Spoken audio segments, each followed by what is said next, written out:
Hey Tom, Lady Sky, how are you? Lady Ty, Lady Sky, sorry about the Titans. There's always next season. Hey Falcon,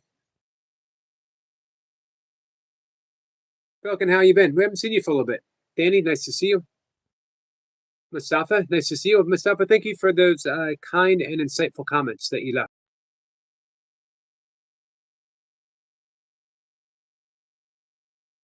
Falcon says, 10 days sober after drinking every day, all day for 6 years. 10 days sober is awesome. One of the most important things that I came to the realization, it's always and only day one. Don't worry about counting days because it's always day one.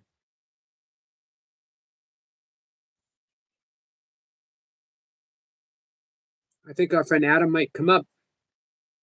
Hey, Lady Sky.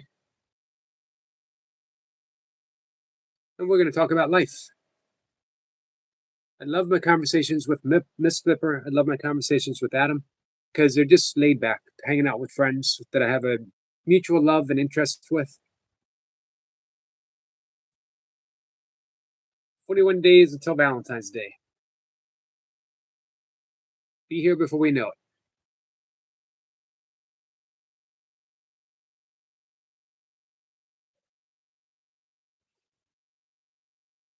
There he is.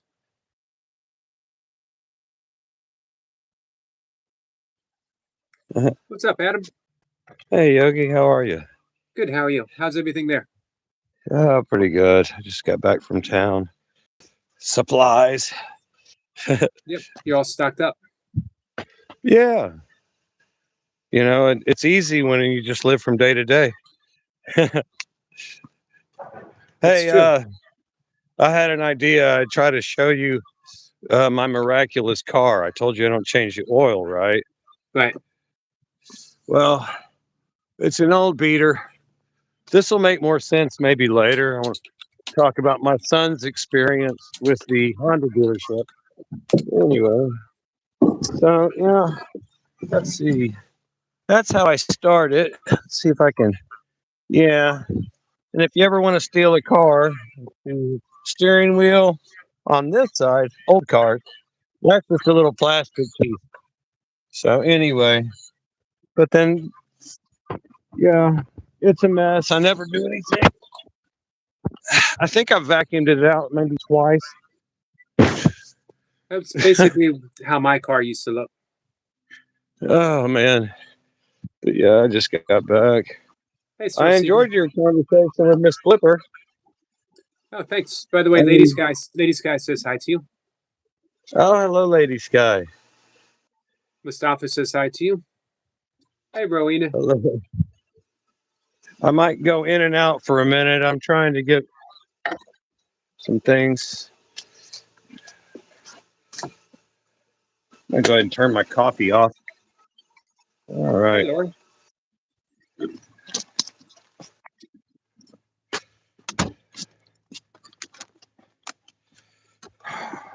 Next year, Lady Sky. Our team did not do so well today, Adam. Oh yeah, the Titans. They used to Titans. be the Oilers. Yep. Well, sometimes the squeaky wheel does not get the grease. That's true. It's true. I don't know a good Titan metaphor. Sometimes Nope. your kid beat the crap out of you and stuff you in a box. But there you go. Anyway, yeah, I heard y'all talking about Venezuela. Got me thinking about all kinds of stuff. So, what did it have you thinking about? Really, George Carlin talking about the American political system. I love George Carlin. He was highly opinionated. I'll say that. But I mean, he said Americans have this illusion of choice. Two political parties. He was talking about how few oil companies there really are. And he's like, and then you got 20 brands of mustard. or something. I'm not quoting him properly, but Right. yeah. He also said, I don't know if it was in that, he was talking about, Americans, which by the way, there's two continents. Anyway, um, are so distracted. They love distractions, and that's how you keep a populace complacent, the next You know what? distract. There's a great spiritual metaphor there too. We want Tell to me, distract. lay it on me. Well, we want to distract ourselves instead of finding out who we really are. We'd rather have the big screen TV. We'd rather have a fast car, shiny car. We'd rather have all the toys that life can give us instead of having the true joy of knowing who we are. Yes. Yes. Because if we knew Definitely. who we were, we still might have the TV, but if something happened to the TV, we wouldn't care. We still might have a fast car, but if the car got scratched or we had to get a different car, we wouldn't care. I think Eckhart Tolle said that when you're waiting in a line, waiting, it's a great opportunity just to practice meditation. Right. And when you're impatient, DMV or I thought that was great. Good advice, but sometimes life will shake you up and set you down in a still, quiet place. This is true. Hey, Syncbug, this is Adam. He thought you were a new guest. This is a returning friend. I don't think I've mentioned this before. I don't think of you as a guest. Thank you. A weird thing to say to someone. I don't think of you as a guest.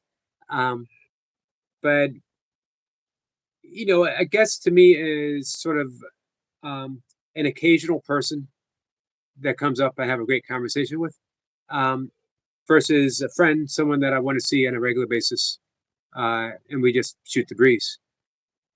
Yeah. I don't need I a think specific that's topic. I guarantee you, if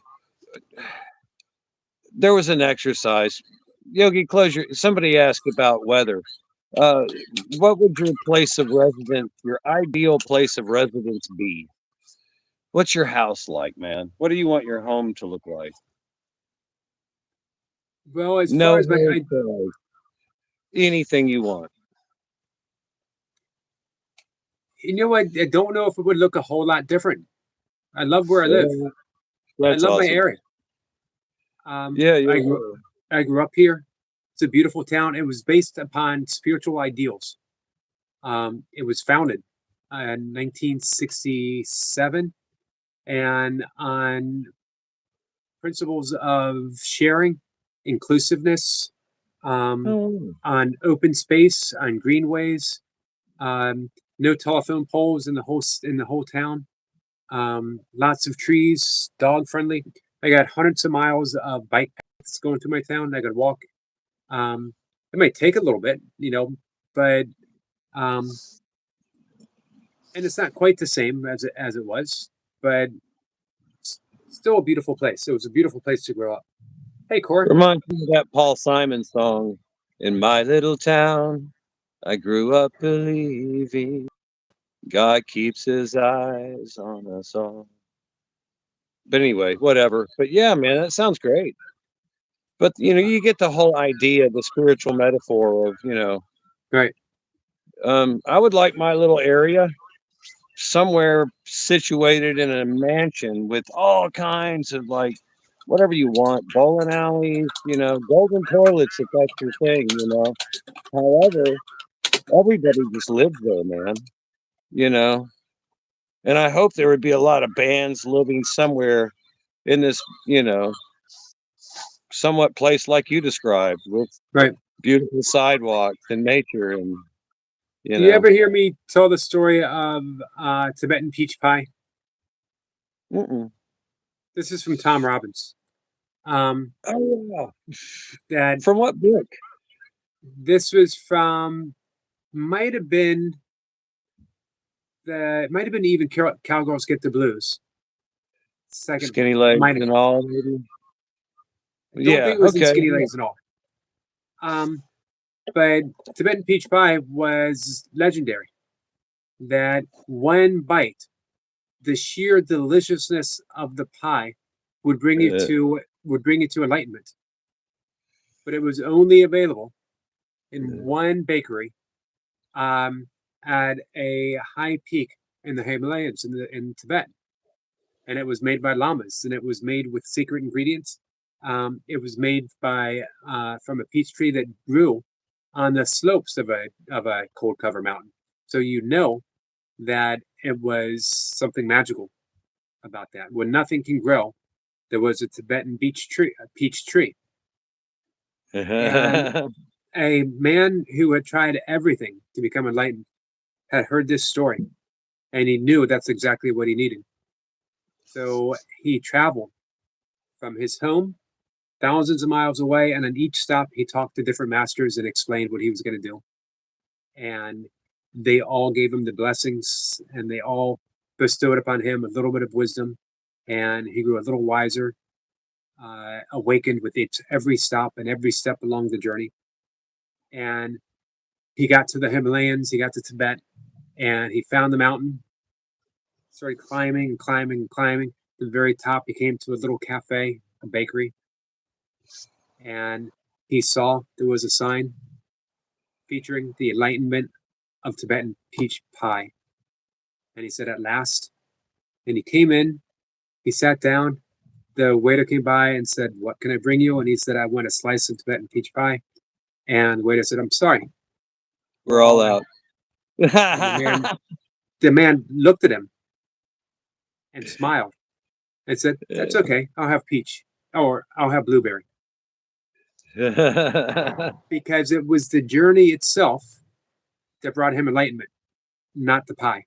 So by the time he arrived at the cafe and they were out of the peach pie, he didn't need it. Yeah. Blueberry was just as good. I love Tom Robbins. I love Tom Robbins too. I got this tattoo inspired by Tom Robbins. Oh, yeah. Pan. Yeah. That's awesome. You know, it's funny, man, because by the time I realized how corrupt shit really was, I was a late bloomer.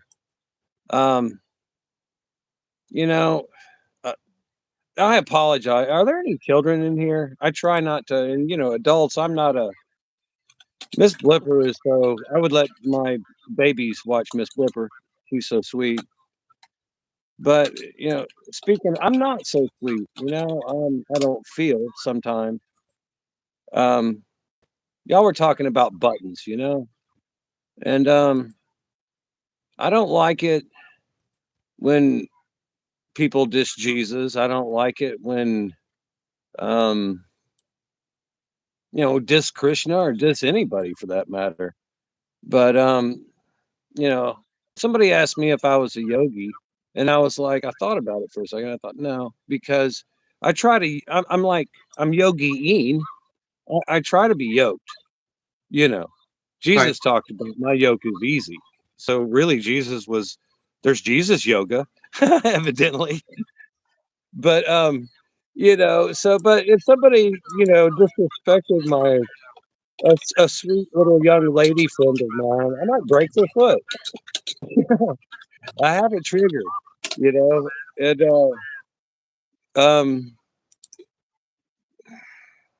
So, but anyway, every morning, someone comes into my live stream, pretty much every morning, and gives me a long list of why I'm not a yogi. I haven't received this blessing from this person. I haven't done this purification ritual. I haven't done this and I haven't done that. And of course, none of that matters. This is why you are a yogi. Because it's about, I just brought this up. A yogi is a dedicated practitioner of yoga, striving for self-realization and union of mind, body, and spirit, marked by qualities like humility, compassion, discipline, and non-judgment, going beyond just physical poses to embody a life of heightened awareness, truthfulness, kindness, and on and off the mat. So you might argue about some of that stuff, but you are a sincere, um, someone's very sincere and wanting to know yourself as your highest self. I do, and I really funny thing is, man, it's like my oldest son gets A Course in Miracles better than me, and he's never read it. He's never, you know, he, I have a little story about. You said, "Oh, Scott's a mechanic," or whatever. You said was mechanically inclined. It's like I know about cars, but there's a whole difference in knowing and doing. And but anyway, my son spent probably about $2,500 at this mechanic. That somebody said, "Hey, this is a good mechanic," and I didn't pay attention. I feel kind of bad about that. But then we went to Honda and they put it on a rack, and I talked to the mechanic, and it was a good thing. But basically, he just blew $2,500 either on stupidity or just meanness. I mean, um, a simple fix, two bolts and an O-ring would have prevented power steering fluid from leaking onto his serpentine belt. If this was done to some poor, unknowing person, I mean, they could have a new car and a belt snap. I mean, this is a come on now. Can you not do better than this? And Right. my initial response is, I know the extent of this error and whatever they were claiming. But my son was so forgiving. And he's also bizarre. He doesn't spend money on hardly anything. And, the bill's up to about $7,500. And he's like, well, I want to get it fixed. I want to get it fixed right. It's an older car. Once it's done, it'll be good for, quite a while. I would drive to Florida in it, after all this. But anyway, um, I don't know why I had to ramble about that, but oftentimes, I have to stop myself in being a little bit harsh to people. But you know what? That's part of the process. That's what we're It is. supposed to be doing. We're not supposed to be perfect. We're not supposed to go from uh, point A to point Z without touching base on B, C, D, D, E, F, G, and all those other bases. Um, you are exactly where you need to be. The lesson's right Thank here. you. The lesson is in being harsh, seeing how you feel when you're harsh, and deciding if that's what you want to keep choosing. I mean, Tom Robbins made me think of this because Still Life with the Woodpecker. I mean, I was a vindictive little. Had a mechanic done that to me when I was young, a child, I might do damage to property. I mean, that was my nature back then. And not only that, I would wait because, somebody ripping somebody off, if you wait 6 months, they have no idea who just hit them because they ripped, Right. they've left it, whatever. I don't need to get involved with, the illusion, the effects, you were talking about the effects and not the cause, you know. There's only two causes of this mechanical error, and one is basically stupidity, and the other is just not caring. And sometimes not caring is about, or even worse, than an act of aggression. I would agree. I would definitely agree. But Indifference is, so the question is, you were talking about how you used to be. Who are you now? well, I don't, it boils down to a simple do I react or do I respond? And then do I bury myself in mental crap and then just never respond? I mean, life requires response. You have a child, respond, you Right. know, feed the child, love the, do your best, you know. And speaking of distractions, I mean, I can't imagine trying to multitask while I was doing dental tech work, you know. I mean, if something is serious, then you need to give your full attention. Agreed. Um, Speaking there, of, I just went to because I'm here with you. But I mean, if you're with a person, be with a person. If you're mopping the floor, then really just mop the floor. I mean, you know, and all this political stuff, man. I mean, what that's what you difference came does it in. matter? That's what you came in talking about. You came in talking a bit about Venezuela. I was going to ask you, what are your thoughts? My thoughts won't change a thing. Nope. We have some, I could call them ideas. I want to talk about September 11th. I mean, let's talk about major events. I'm in Swanee working for a mathematician for NASA and an anthropologist lady. Lovely people, liberal Democrat types, right? Whatever. I'm not talking I'm an anarchist. I was. I don't believe in government. I can govern. I can rule my own mind. I thought I could. I'm trying to rule my own mind. Anyway, um, but anyway, and there was this girl there, from maybe Chinese descent or something, with a Free Tibet sticker on her little Honda out front. And I'm doing stonework, and oh, come in. So I go in, and I see one of the twin towers on fire, and then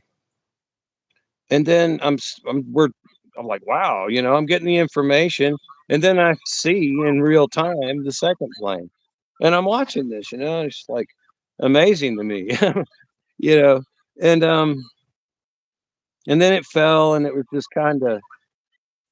I mean, I don't want to bore you with details. However, I heard the girl say we ought to bomb them all.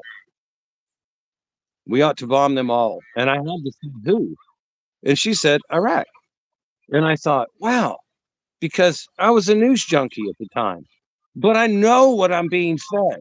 I know the difference between what I'm being fed and what I experience in this world, And I was like, okay. And I thought, well, I don't know. And actually, after I saw the towers fall, prior to that, I watched a documentary on there with two companies in the United States at that time that could drop skyscrapers clean. It's hard to drop a tall building. It's got to be precise. The insurance for that is outrageous. So I'm like thinking, wow, and those towers fell so clean. I mean, I'm not implicating anything here. I don't. What is it? Cat says, I know nothing. But I do know that it's weird to see a Free Tibet chick say we ought to bomb them all. It's not really Tibetan monkery, and it already had a target. And then the guy says, maybe it's a good thing George Bush Jr. is president. I mean, it's like he went to this cowboy mentality of, oh wow, whatever. And I'm just like mind blown because I see people flip just like this over an experience they had on a television. Of course, it wasn't faked because there wasn't AI back then, whatever. But I mean, like, and I had to leave, man. I had to go to the woods. Um, I was just a burly old stonemason at the time. I had to process this, and I'm sitting there, and of course, I think, well, maybe it was our government because I'm very aware of the theater in Germany. Yeah, if you want to incite violence, then just kill your own. It's been done before, but I'm Right. not saying it happened. But then I'm also thinking, all right, you know, it, air traffic and all that stuff is pretty. Eh, I mean, I was really mind blown. And I also saw the thing at the Pentagon, which really confused me because I know how airplanes are constructed. And it just didn't visually make sense. And I'm not going to get into details or anything like that. But it's just like, wow. But it's like media. And what really just blows my mind now, as far as while we're on it, controlling the narrative.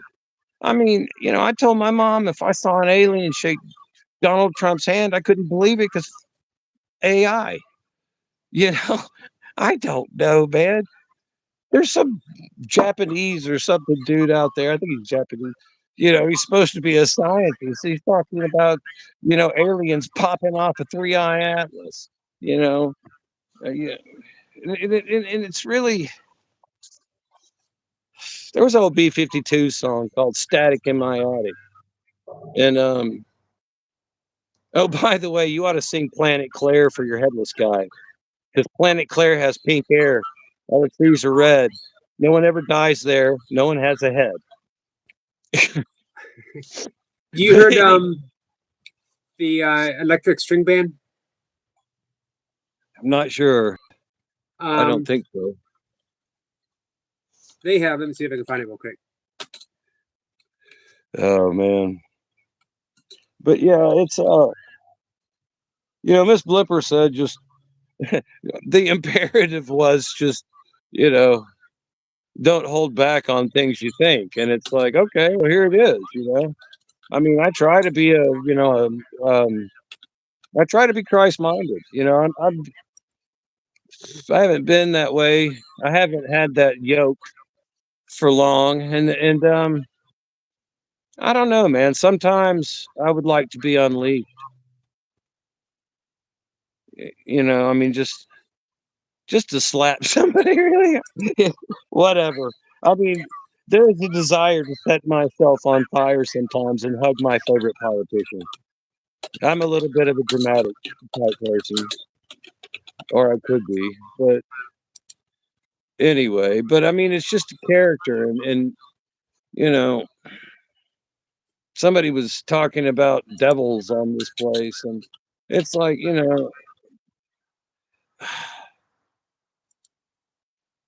reminds me of the song "The Devil Inside." Every single one of us, the devil inside. Oh, right. I mean, we've got Christ in us, but we also had devils, you know. My Um, thoughts: the devil comes from the ego, and of course, anything that comes from the ego is going to be an illusion. By the way, and you played mentioned upon, what's that? played like a damn fiddle, man. Right. If you come from a screwy construct of religion, or you've been brain screwed into believing something and then acting upon a falseness. I'm sorry. Go ahead, Yogi. I That's right. interrupted. So the Incredible String Band. Yeah. They were an electric folk band, 60s, 70s. Really good, very different. They wrote a song for Douglas Terrain Harding. Um, and Douglas Harding is the original headless. He's the one who came up with the headless experiments. And Richard Lang was his student. Richard's going to be up tomorrow. Cool. Here are the lyrics to the song. When I was born, I had no head. My eye was single, and my body was filled with light. And the light that I was the light that I saw by, and the light that I saw by was the light that I was. Um, and the single eye, we don't see out of two eyes. So not only do we not have a head, we only have a single eye. It's just vision coming straight through. Um, we're not seeing the world over here and the world over here. We're just seeing the world, one single eye. So no head, a single eye. Richard's going to talk about that tomorrow, much better than I can. Sounds very interesting. It makes me think about the weirdness of light, because light is directional. I mean, you could imagine like photons as little arrows, you know, and Right. they're going to go in every possible direction. But the surface interacts at a highly predictable, always, accurate to just to the gazillion, 25 something decimal points. That's like measuring a hair from across across the continent. That's hitting such a small mark. And so the light's always there, and I think it's about 20% that's experienced in this relationship. And I'm not a good physicist at all, but I love talking to very smart people. And what a world it would be If all the light coming at us we could experience, we could interact with, I mean, if we could experience 100%, the face of God. Hey, have you ever looked at the the Mandelbrot equation, the God Mm, equation? Um, I'm familiar with it, but I don't understand a little. I know what's the name of the Japanese physicist? He wrote a book about it. Mm. Um, I have the book in the other room, actually. Well, you know the history of monsters and all that, right? Monster equations. Right? Monster equations are pretty simple equations. However, there's not the capacity to work the problem. It's an ongoing problem, and to work the problem until they had computers that could, turn these numbers just over and over. And that happened in the 80s. And and then the Mandelbrot, I think, was the first. There's other ones. There's other monsters they run, but it's just plotting points, like in algebra 2 or something. Plot points, x and y axis. You know, and that's what you get. And you can YouTube or whatever the Mandelbrot equation, and you'll see a picture. And as it's like you zoom in with the microscope, the picture will appear again. You zoom in with a microscope. You talk about, of course, in miracles is holographic. Well, this is such a detailed image that, is made up of the same detailed image, is made up of the same detailed image. It's two-dimensional infinity on paper. Huh. I mean, you could run this and fill the universe with what we believe is the space of the universe. I mean, if you had a machine, I mean, it just keeps producing. It's infinity, but I don't know what got me on that. But I think, when I watch it, I get mind blown, man, because that is such incredible detail, and every part is two-dimensionally. It's mind blowing to me. Y'all were talking about wrapping your mind around the universe earlier, or the eternity, or anything, and it's just like, well, holy crap, man! I mean, if you watch the Mandelbrot, I mean, you can sit there for eternity, and that's just two-dimensional, whatever. This is light refracting, coming off of a screen, interacting with my light receptors, and then being, you know, I guess in that one eye, so to speak. Single eye. But You ever read? Speaking of physicists, you ever read uh, Carlo Ravelli? I I don't, think you maybe, but I don't think really so. like him a lot. He has he's combined um, quantum physics with Nagarjuna, the great Buddhist sage, is probably equal to the Buddha himself. Uh, Nagarjuna was one who came with the middle way, Mm. um, and um, basically the middle way explains quantum physics. 2,000 years before, um, there was a quantum physicist. He wrote another book. I think you'd like this title. There are places in the world where rules are less important than kindness.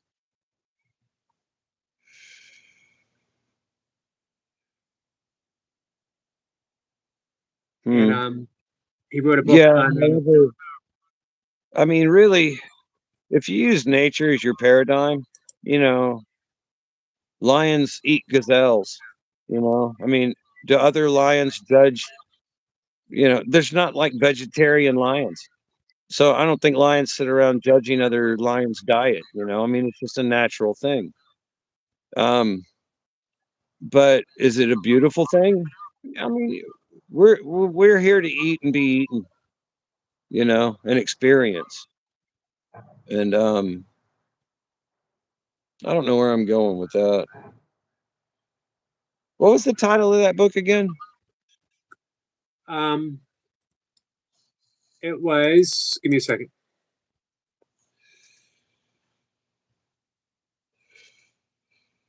Oh, the one book was. Shoot, sorry, I just lost it. I brought it up. It doesn't matter. But I mean, dogs are so beautiful because I mean, dogs are the most domesticated animal, really. Right. I mean, they've been around humans for a long time, and they actually hold the record for most commands or whatever interaction with a person. I hate to call it a command, but but they're family oriented, and they're trying to fit. They're not trying to fit. They already do. They're operating on a mindset of belongingness. Dogs find something to belong to, a pack, a person, there's a dog that hangs out with cows out at Pascal's house. She'll climb on top of a cow and fall asleep. What a crazy dog. But I mean he's part of a herd of cattle. But dogs are not wolves. And really lone wolves are and that's another thing. I mean, I don't understand. But nature is just bizarre and it seems so pure and I mean, beautiful. And when you apply the human psyche, you know, when you can start manipulating things, things become dangerous, I believe. I agree with It's that. not like dolphins can manipulate the sea so easily. It's not like they're taking old ships and constructing things and I'm going to make a little fish machine so we don't have to swim around and they're at one with their environment. Did you know dolphins' fins um, actually have a thumb in the fin? They have a thumb bone, as Oh if, wow. yep, as if they were getting ready to leave the ocean and develop the opposable thumb.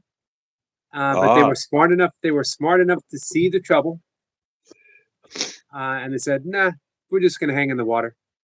do they really have a bone for their thumb? They do. There's a Wow. bone. Give me 1 second. They have a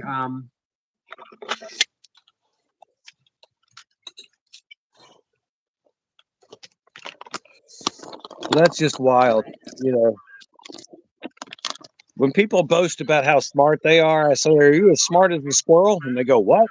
I said, "If I dropped you in any random woods in these United States, what's your chances of survival?" And they're like, "Man, squirrels are mighty in their own little way." But they are uh, squirrels are like the superheroes of the animal kingdom. Everywhere they land is in a superhero pose. they're So always ready, man. They're just ready. dolphins have fingers with a little thumb, uh, and they have a radius and an ulna as well as a complete hand structure, including five finger bones. Um, but they decided otherwise. So much smarter they are than us. Wow. They saw that, you know Yeah. what? If we keep these, if we keep getting hands, we're gonna make nuclear bombs. We're gonna make guns. We're gonna make all kinds of stuff that we don't need. Hey, Phil. Reminds me of a song, Yogi. I'd like to be under the sea in an octopus's garden in the shade. But Hey, anyway, yeah, man, I'm gonna answer dolphins are a awesome. question real quick from our friend Yeah. Manifester. He says, "Sorry to ask, but which of your videos is best for helping sleep on members page? As I really must sleep, but I know your videos will have one great guest, but I have a very early start. Um, with that guest, I don't know if I made a great video from the guest, but I don't know if it would be of immediate help. But give me 1 second, and I'm going to send you something to your send you something I made. I'll send it to your page. So, I'm erratic as crap, and if I know I really need to sleep and I have to do something the next day, I'll lie down, I'll turn everything off. I'll get in a dark and if I can't go to sleep, I just meditate.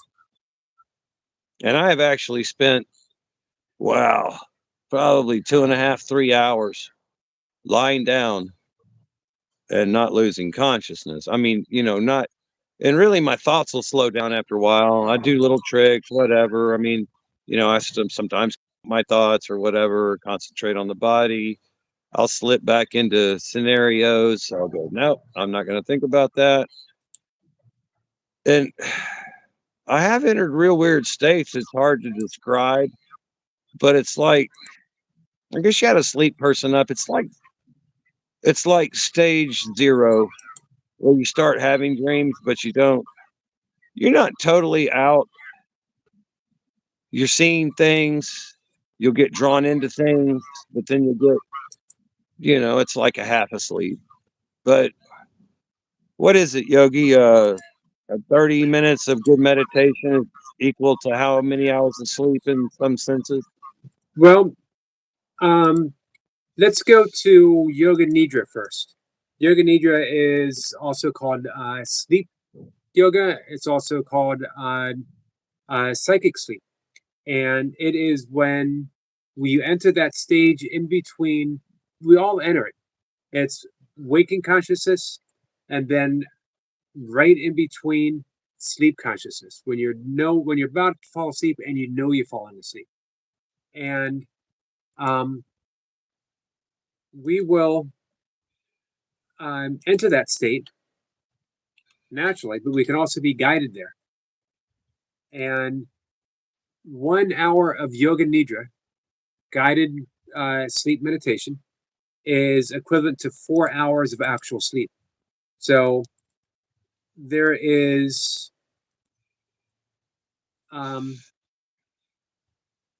Is basically the guidance relaxing certain tensions that often come up in people's, is it trying to constant, could you describe that a little bit more?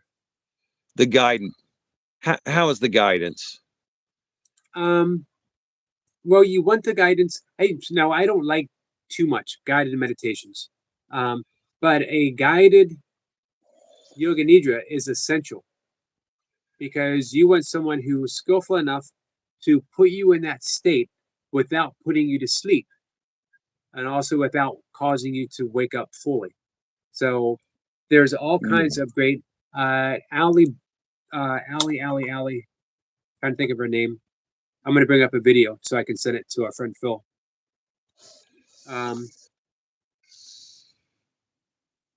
Ali Boothroyd is, I think, one of the best. And I recommend, I'm going to send it to Phil. That's awesome, Yogi. You're very helpful for people. I would recommend at least an hour to 2 hours of one of her, because if you fall asleep during this, awesome.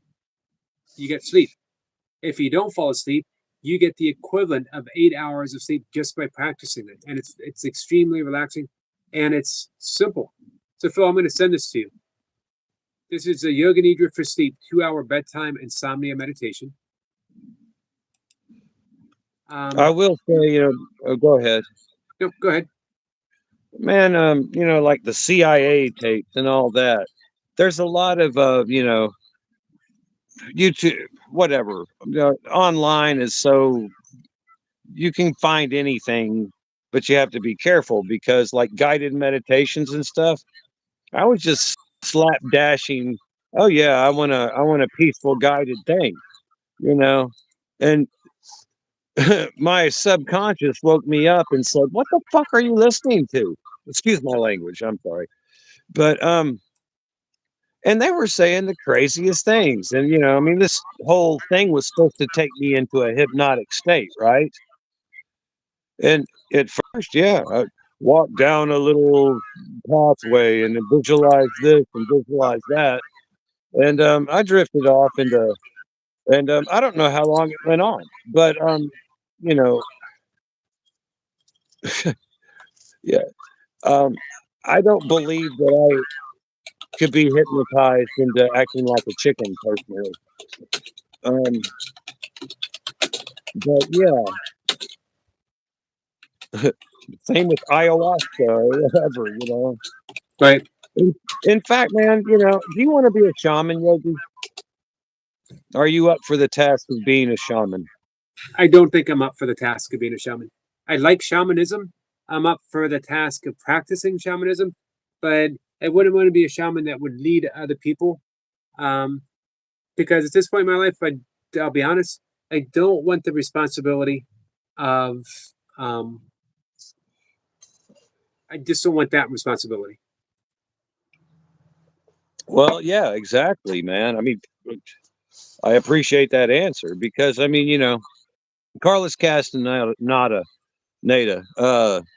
um, you know, these people who go to these cultures and study like real, you know, these ayahuasca ceremonies. These are ancient. These people know all the plants. In a true ceremony, they'll be bathing you with you know, plants of the forest, and you'll do a special fast and stuff. I mean, but you know, you go to a retreat or something, and you know, and maybe it's good, maybe it's not. But I mean, you got to be careful when things get commercialized, like y'all were talking about MTV. You know, yeah, MTV brought a lot of people a lot of new stuff, but then it hammered out. You know, how many people listen to Peter Gabriel and never a whole album or whatever, man? You know, it's, um, I went off rail there, but I mean, and another thing about shamans, if you went to Peru or something and started going around asking older people, "Hey, do you ever do ayahuasca?" They're like, "No, but we have a holy man who does, and we sometimes ask him questions." You know, Th- Right. they're symbiotic with their thing. You know, not all. You know, a lot of shamans are there tripping balls to help other people. You know, not just to drop ego. You know, I mean, Right. Hey, I'm gonna so. interrupt for 1 second. Tiger King said hi to you, by the way. Oh, hey, Tiger King. Phil, are you still here? Um, Adam, you ever heard me talk about cognitive shuffle to get to sleep? No, that sounds interesting. Um, and it works very well. And it mimics our natural sleep response. And for one thing, it blocks our review of the day. You know, all the mistakes that we made and all the stuff we have to do tomorrow. And it mimics the natural sleep. Um, and it's very, very simple. So I wanted to look this up to make sure I get it right. Um, Okay. Phil, are you still here? Yeah, this works for me every time I try it. And a lot of times I try it even if I'm not having trouble. Hey, Pookie Monster, just to help me get to sleep um, quicker. So I don't know if Manifest to Phil is still here, but for anyone who needs this and wants help sleeping, this is scientifically proven. It's called the cognitive shuffle. Think of a word, any word, but um, don't concentrate. If you have like trouble, whatever word comes to mind, don't dismiss anything because you want to take um, any form of concentration out of the equation. So let's say the first word that comes to mind, tree. Um, Now here's one thing. Um, you you want it as random as possible. So if tree comes to mind, use tree. But um, if tree has a whole lot of like negative connotations that make you start thinking about why you hate trees, randomly choose another one. Why you might hate trees, I don't know, but who knows? So you think tree. Take the first letter, and for about 10 seconds, name as many words as you can begins with a T. So, and you want to be as random as possible. You don't want to concentrate. So, T, pipe, try, tiger, tipper, figure, tide, about 10 seconds worth. No concentration, whatever words come to mind. And then go to the next letter, R. Do the same thing. Verl, Ralph, Roger, Right, Roomy, whatever comes to mind. And then the next and the next. Then pick another word. Do the same thing. You will fall asleep. It's also good for navigating through anxiety.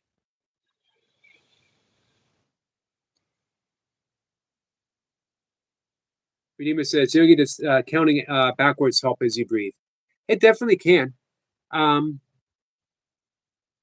It depends on how good at counting, because I'm not very good at counting backwards. So I'd probably get frustrated.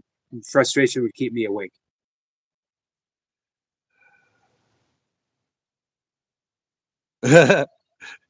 When you said think of words with T, I went, for some odd reason, Terrence Nightingale, and then I went blank. And then I thought, T. I think I have a little bit of odd, oppositional defiant disorder. Hey, Sissy. So this is the Hey, first Buddha. letter that starts with Q. Rainbow. I'm sorry. That's all right. Uh, But that is a wonderful, again, scientifically proven, neurologically proven technique to use to help you get to sleep. it makes sense because if you're trying to itemize something as just, simple construct as a letter, I Right. mean, you're just going through your filing cabinet. And my filing cabinet is so boring, man. You asked me earlier if I ever disliked myself, and I never really thought, oh, I hate myself, but whatever. But I do find myself incredibly boring, and I think that's the draw to astral projection. But the problem is, whatever I would astral project out and check on people while they, I don't know, or their dogs bark at owls when they're asleep, who knows? Or I could, do it in the daytime and watch people work, whatever. But, I would still be the same person. My entity would be floating around consciously, you know, Right. or I mean, if I'm a lucid dreamer, well, there I am. It's like Buckaroo Banzai. Wherever you go, there you are. Hey, I need to grab some water. Take my, speaking of sleep, my sleep supplement. Can you keep everyone occupied? Keep an eye on Entertained. them. Make sure no one causes any trouble. Cat's going to bed, so we don't I have to worry can't about. read anything, but I don't know. Ask me a question before you leave. Ask you a question. I don't mean to stump you. Give me a word, I will expound. Well, now you did How stump about me. authority? Go get your water. I'm going to speak on authority. All right. Okay. Okay. I told my kids one time there's two different types of authority, and that is earned authority, and that is implied or imposed authority. And, a bear has a very powerful physical authority. I am not going to box a bear. But an adult warning a child, blah, blah, blah, blah, oftentimes that can be an implied authority. Um, do it or else, and sometimes you do get paddled, but whatever. Um, but well, yogi's taking a while, but it also leads me to worship and adoration.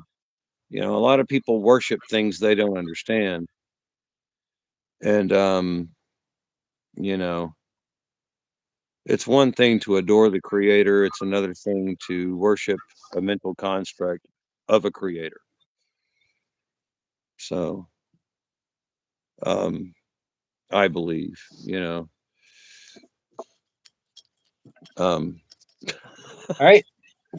all right. Thank you. How'd you do? Awful. Awful. I tied authority to worship and adoration. Uh, Uh, I always had a problem with worship because it's like, okay, what am I worshiping? When I, as a child, I was presented an angry God, a vengeful God, a loving God, an everything God, and I'm supposed to love this, and it was confusing. And this Buddha wants to know who this is, which is you. Um, this is Adam. The Zhang. How do I pronounce your name? Give me one more. the last name, No, your YouTube handle. oh, Diogenes Dog. Yeah, diagonal dog. It was drawing a blank. Well, Diogenes, but I don't think anybody gets it. My people accuse me of being too obscure, but Diogenes, um, he was a radical philosopher. He was really the first cynic, um, and really a lot of his ideals showed up in Stoicism, which I appreciate a good Stoic. Um, but anyway, he had a real problem with authority. He also had oppositional defiant disorder. Poop in the streets and walk into the gathering place, highly educated man, and give the sophist and Socrates in place. Socrates even. I mean, you know. Hey, did you ever read Zen and the Art of Motorcycle Maintenance?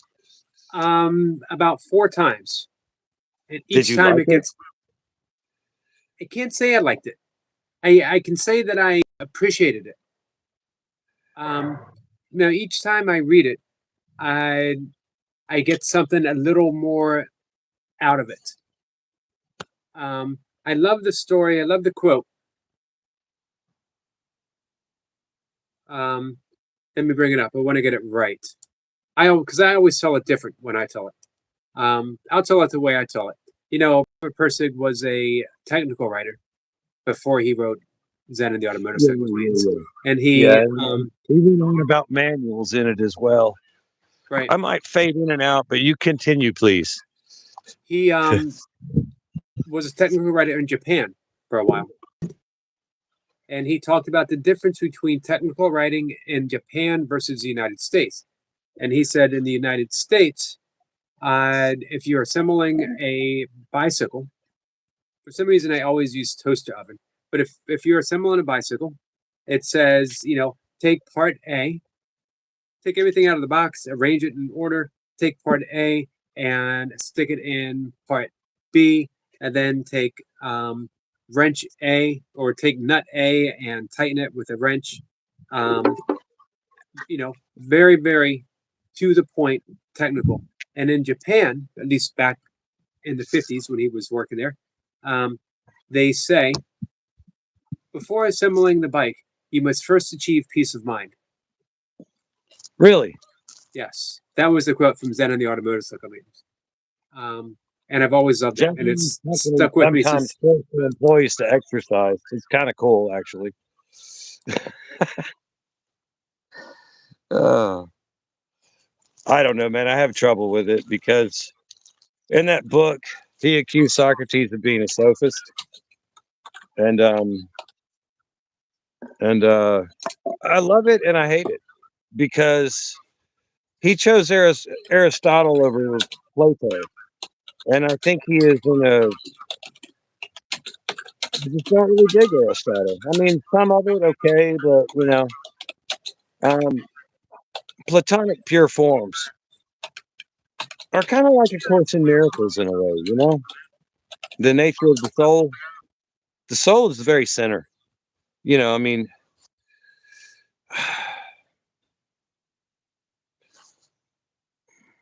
Hey, Selma. you were talking about.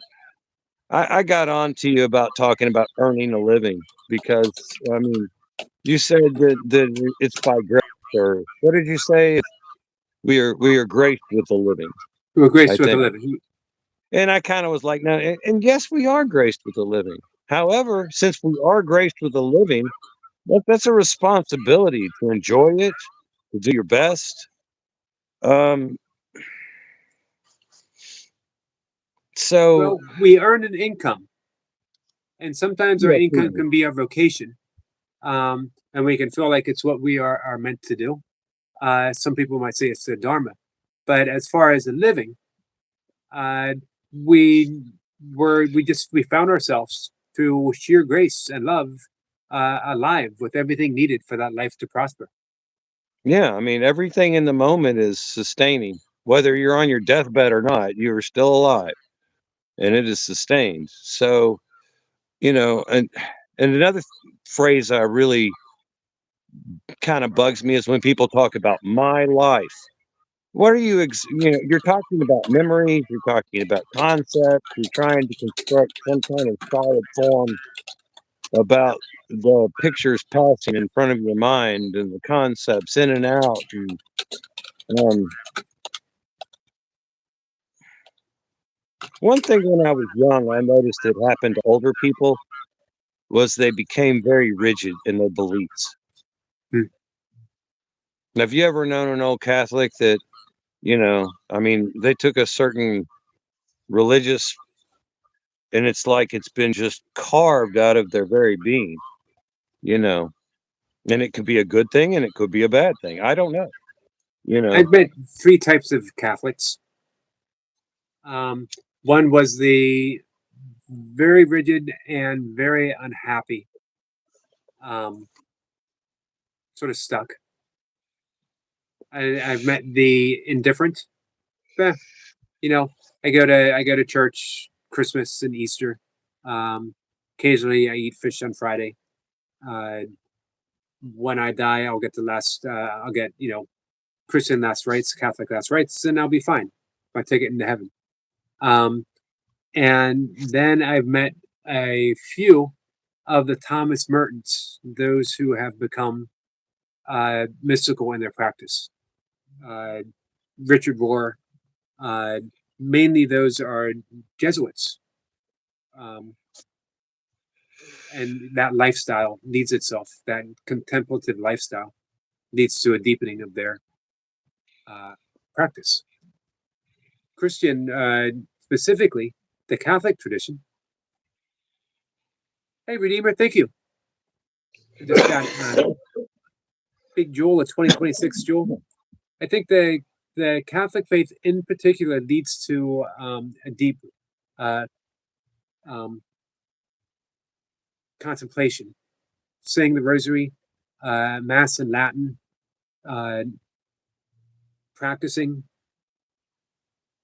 but not that other branches of Christianity also as well can't lead that way. But I think for me personally, it seems the Catholic faith has lent itself to the mystical. Mm, I don't know. I think you find mystics in everything. My mom's just in love with unicorns. Unicorns are mentioned in the Bible. Yeah, they're not, it's like, you know, my little princess meets, the Old Testament. My Princess Right. Tony, whatever. I mean, um, there's beautiful things in all. Um, I don't know, man. I'm just having random thoughts today. That's okay. A quote by Thomas Jefferson is that a half truth is like the truth. I mean, the truth is like a brick, or a half truth is like a half a brick. You can throw it twice as far. Sorry, but I mean, you know, um, you know, if Jesus did die for our sins on that cross, do you think he'd want us to feel good about it? I mean, if I actually gave up my life for my children, I hope they would be living in bliss and not in fear and shame and guilt. So, I Hey, mean, I yes, have a I have a question for you. yeah. Since you brought up Jesus, we were talking sacrifice. Miss Flipper and I have talked about this, and Kat and I have talked about this. Kat and I have talked about this quite extensively. In your thoughts, did Jesus fully realized, only steeped so much in the Holy Spirit that that's all there was. Did he feel pain during the crucifixion? Just your thoughts on the matter. I'm sure he was incredibly aware of the fact that his body was being brutalized. However, I have heard reports of him. Now, I mean, he went through the Romans, cat of nine tails. I mean, some serious torture before he was crucified. And there are reports of him acting as though it was no big deal. Weep not for me, you know. So, I mean, I don't know, man. I don't know. Right. Does Bruce Lee feel when he punches steel to practice for fights?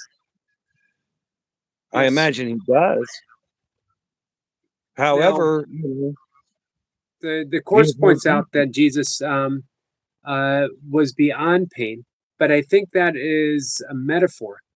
And I'm going to use a Buddhist um, thought frame with this, that what they were alluding to was suffering.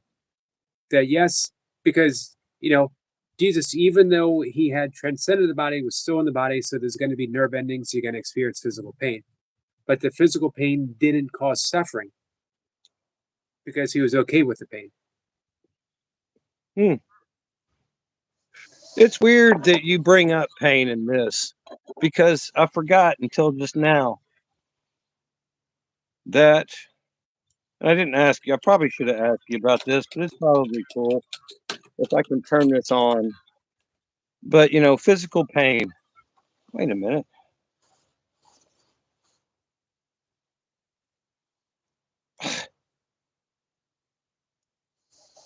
But it worked earlier. Our friend Environment said the church still celebrates the killing. Um, I love how Course in Miracles says the only lesson of the cross is that we can all survive our own crucifixion, and that we can choose in our own moment of feeling crucified. We can choose the resurrection. We can be reborn and allow others to be reborn. It's always weird that some branches of Christianity, Catholic faith for one, literally celebrate the crucifixion when it is the resurrection, the fact that death was transcended, eternal life was given. That is the entire message of Jesus, that we live in God. Yeah. Death is Yeah. only of the body. We are eternal spirits. The great line from Course in Miracles, I am not a body, I am free. I am still as God created me.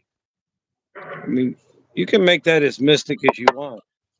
I mean, you can bring it down to just such an earthly, dumb as a rock level and just be mind blown with the fact that a guy was being tortured.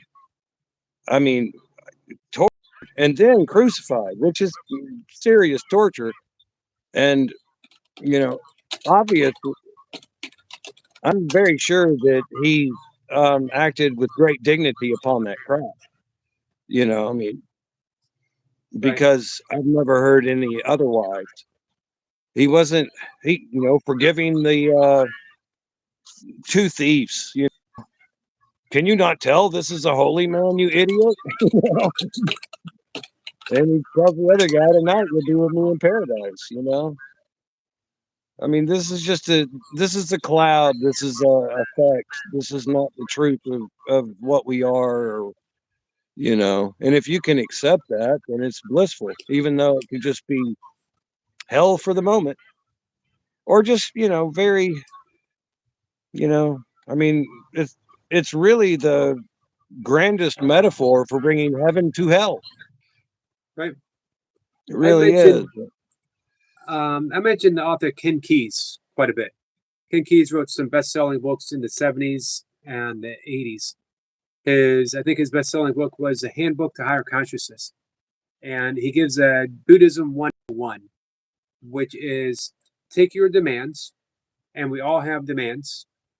We demand that lines be shorter, traffic be easier, bosses be more understanding, more money in our bank account. We want a more understanding spouse. We want dogs that don't take forever to go to the bathroom in the rain.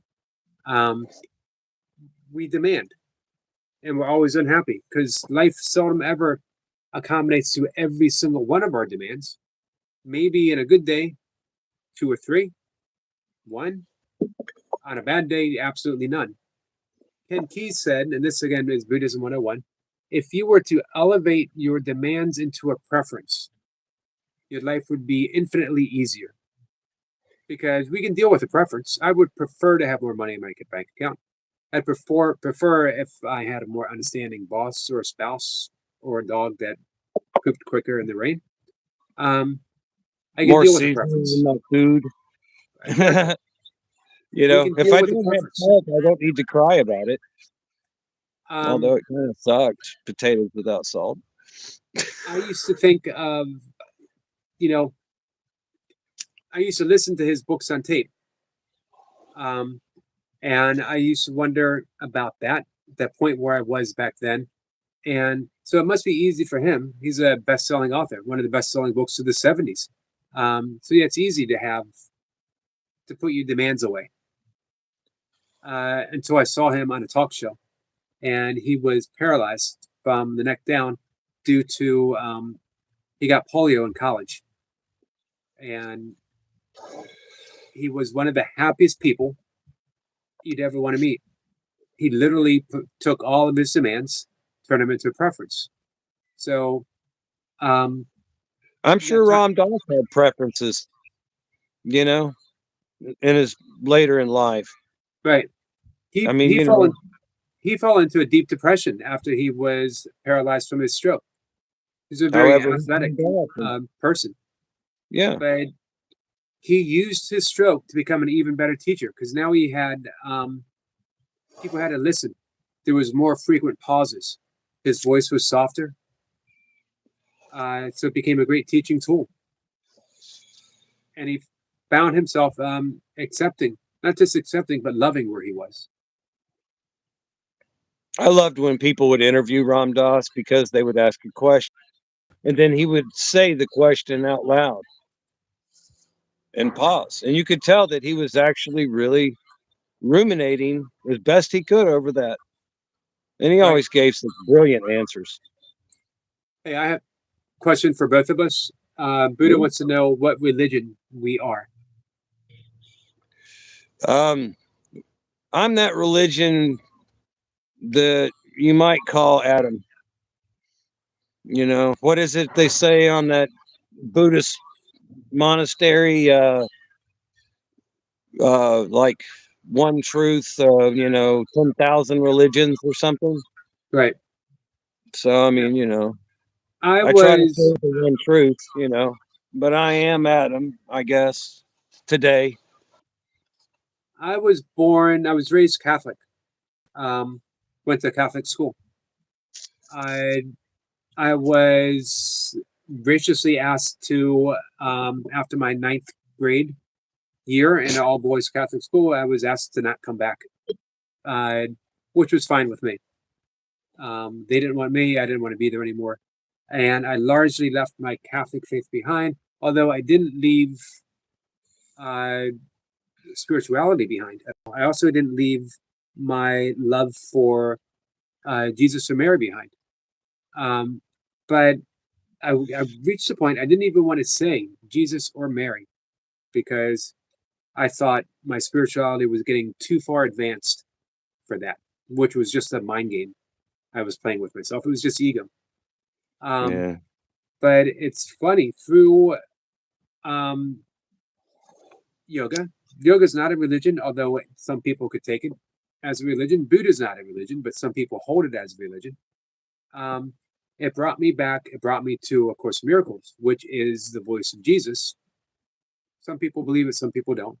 Um, and that brought me back to a deep love and appreciation for Jesus, as well as a deep love for Mary as a figure, as a symbol of the divine feminine. But Course in Miracles teaches forgiveness and kindness.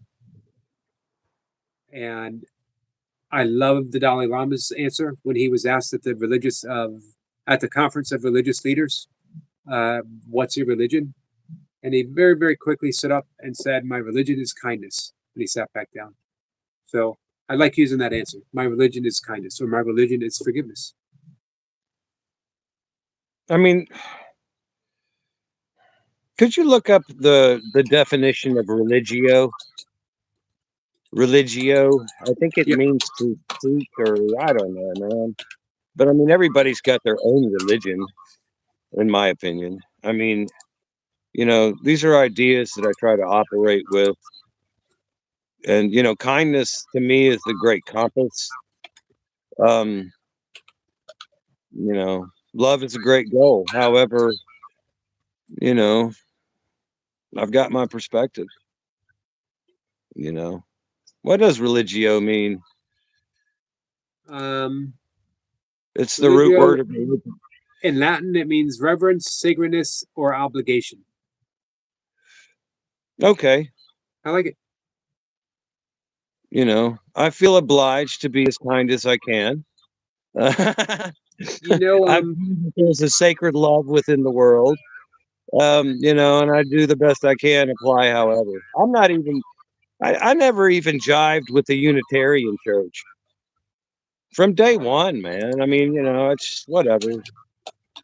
Um, it seems like if people come together to agree to be accepting of all, then there seems to start an argument on, well, what does that actually mean? right. I don't know. Are you familiar Um, with Ramakrishna? Probably. Um, What year? a great. This was 1800s. A great saint, great yogic saint, and of course, he was born and raised a Hindu and became a great yogi. Um, but he also, for quite some time, studied Buddhism, and he committed himself. He became a Muslim leader, and he joined a Jain temple uh, because he wanted to experience the unity of all religions. Yeah, okay. I'm very interested now. And his conclusion. As you It was, said it earlier, was like that peach pie, wasn't it? what's that? It's kind of like that peach pie when I you like the peach pie. experience all religion. It's like you said earlier. Um, you can find mysticism, you can find mystery, you can find the ineffable in every religion. You ever read any J.D. Salinger? Yes. I mean, everybody read Catcher in the Rye. Any of that other stuff? Yeah, I'm trying to think of the one where, and it was an allegory for Buddha. Well, Um, and either in Franny and Zoe or Race High the Roof Beams or whatever, one of those books, man. The older dude who ends up, departing this world was always trying to find Jesus in an ashtray, always trying to find Buddha and whatever. I mean, he was always seeking for the truth and the most mundane, brilliant man or whatever, but just really fell, I guess, to nihilism is, but whatever. um, Here we're talking about Ramakrishna. He grew up practicing bhakti towards Lord Rama. Bhakti is devotion. And he had duties as a priest at a temple, led him to practice to the worship of Mother Kali.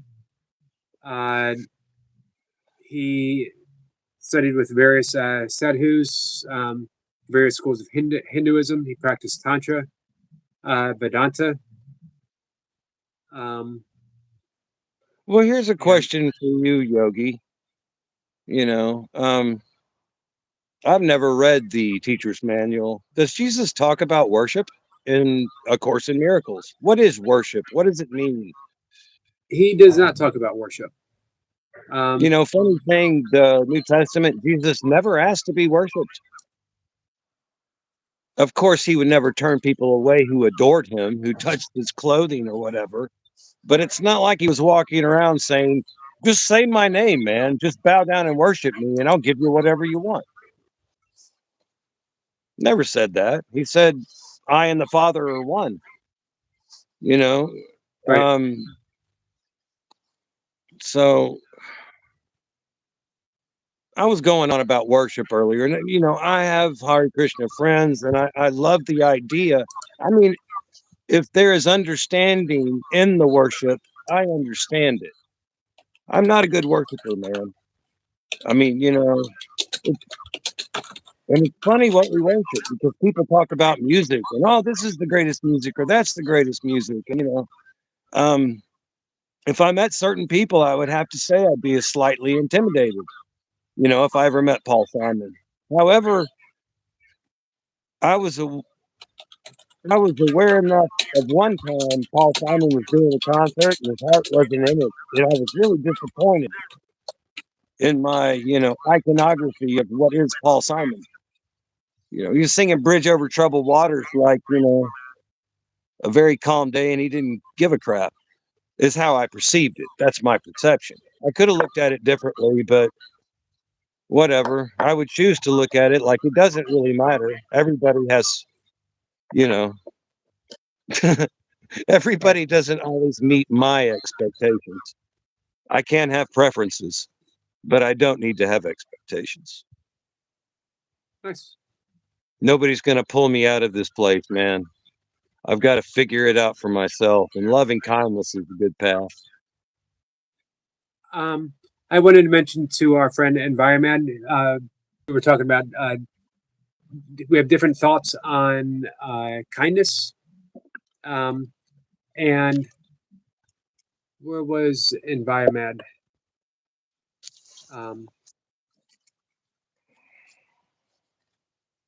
Forgiveness is self. Forgiveness is self. Kindness is a perception of another influenced by culture. And now this is my experience, not my view, that as I practice true forgiveness as presented by A Course in Miracles, which is seeing not the body, not the sin, not the error, not the mistake, but the truth of who that person actually is. So I'm not dealing with, again, I'm not dealing with effects, I'm only dealing with the cause. The cause is always the same.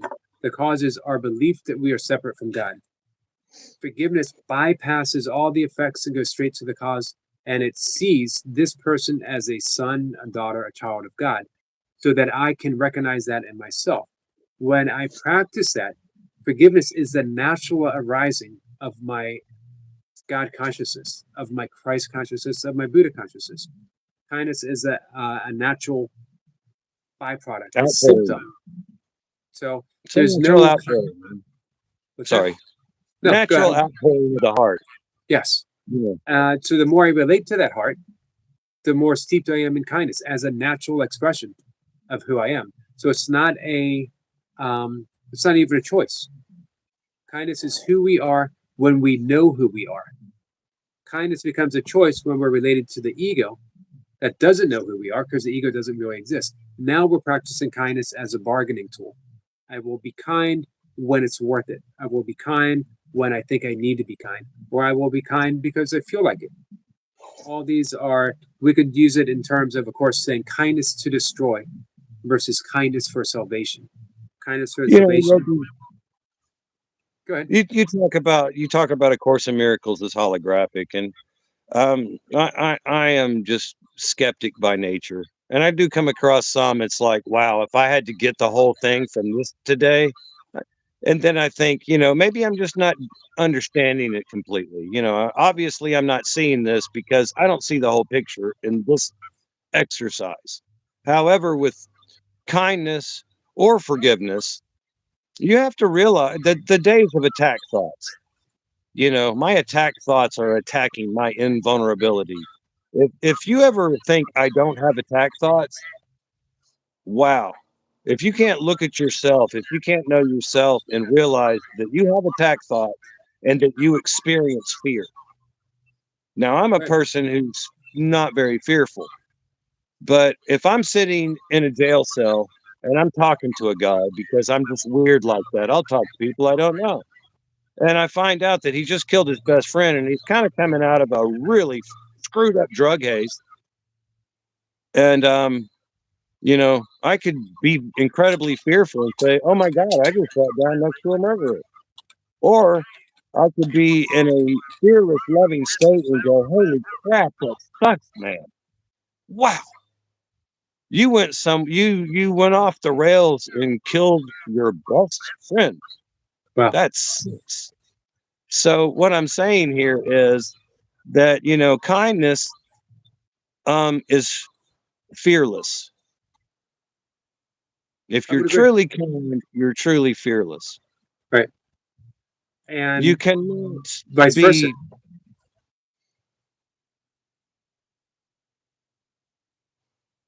Yes, yeah. I had to think about that. um, because if you are steeped in fear, um, then You'll uh, never. but you don't feel that you can be. And the quote that you just used from the course, my attack thoughts are attacking my invulnerability. That when we give up attack thoughts, we realize that we are actually invulnerable. We We're don't actually realize that. innocent. We don't realize that on YouTube, on a chat, when someone seems to be attacking us, and we feel very vulnerable. We feel that we need to leap up to defend ourselves. We need to say, "How dare you call me bald?" Like the last half dozen guys that were just in here before you. How dare you say this about me? When basically, then what I'm teaching is that I'm vulnerable. And by teaching that, I'm teaching others that they are vulnerable as well. But when I realize that every attack thought are my own attack thoughts, because in order for them to mean anything, I have to give a meaning. Me, myself, not the other person, but me. So they're my attack thoughts. And as you just wisely said, my attack thoughts attack my invulnerability. Nicely played. Yeah. Oh, it's just what I was, my whole. I'm just playing Spaceball Ricochet, man. But not really. I'm trying to be mindful of my, I Right. mean, some people, when they get in a conversation, just want to impress people with whatever the crap they know or they think they know or whatever. And it's like a tennis match, a conversation when, I mean, if you're really there with somebody, um, you kind of get a general idea of where they're at right now. And you try to join, where two or more are joined, I am there with you. So, I mean, when people come together in loving kindness, it quantifies. And I appreciate your channel. I I don't appreciate that. think that I have the capacity to deal with just random trolls and people talking about my hair. I mean, when people say nice hair, I'm like, oh, thank you. But really, somewhere in the back of my recesses is I don't give a crap about my hair. What are you talking about? What hair? What? What's going on here? I mean, it's, but hey, small talk is great. But Right. there's some people who use small talk as an art form to get to know deeper things. You know, but yeah, I love that dialogue about kindness and these questions. What religion are you? It's like what?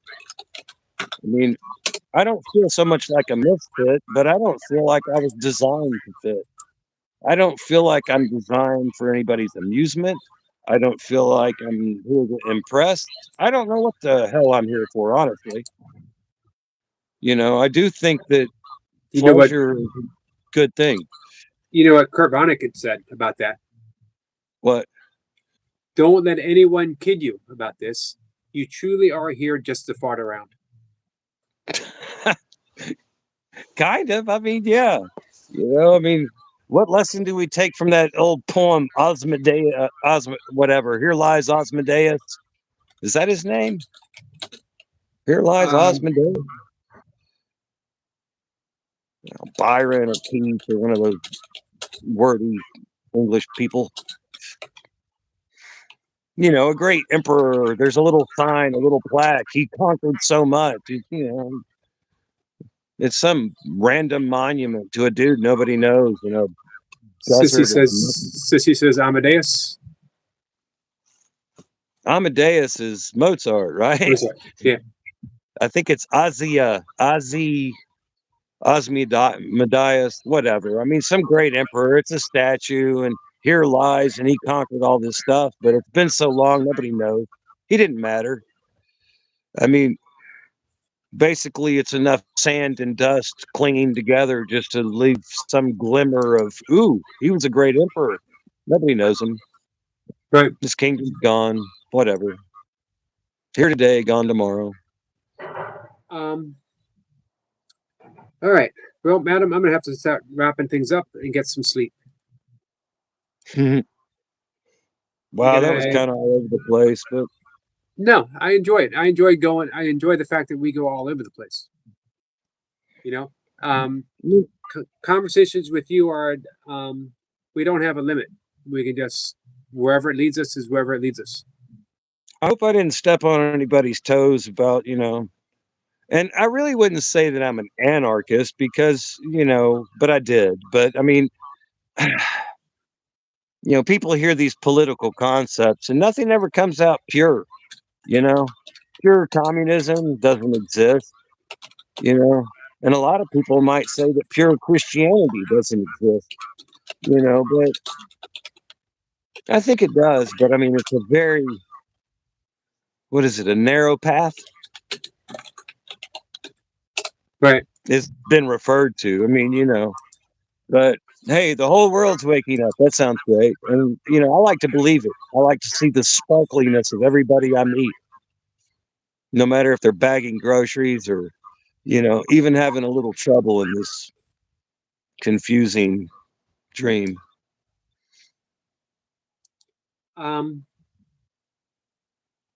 You gonna come by and hang out tomorrow with the headless guy? I'm not sure what tomorrow brings, but it would be nice. Um, I mean, yeah, it'd be nice. I really enjoy these talks you have with people.